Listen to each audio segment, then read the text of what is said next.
ಬೀದರ್ ಪೊಲೀಸರು ಭರ್ಜರಿ ಭೇಟಿಯಾಡಿದ್ದಾರೆ. ಒಡಿಶಾದಿಂದ ಮಹಾರಾಷ್ಟ್ರಕ್ಕೆ ಅಕ್ರಮವಾಗಿ ಸಾಗಾಟ ಮಾಡ್ತಾ ಇದ್ದಂತಹ ಸುಮಾರು 15 ಕೋಟಿ ಮೌಲ್ಯದ 15 ಕ್ವಿಂಟಲ್ ಗಾಂಜಾವನ್ನ ಜಪ್ತಿ ಮಾಡಿದ್ದಾರೆ. 15 ಕೋಟಿ ಮೌಲ್ಯದ 15 ಕ್ವಿಂಟಲ್ ಗಾಂಜಾವನ್ನ ಇಬ್ಬರನ್ನ ಬಂಧಿಸಿದ್ದಾರೆ.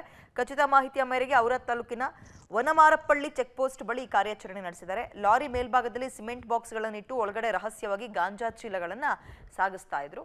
ಪೊಲೀಸರು ಇದೀಗ ತನಿಖೆ ಮಾಡ್ತಾ ಇದ್ದಾರೆ.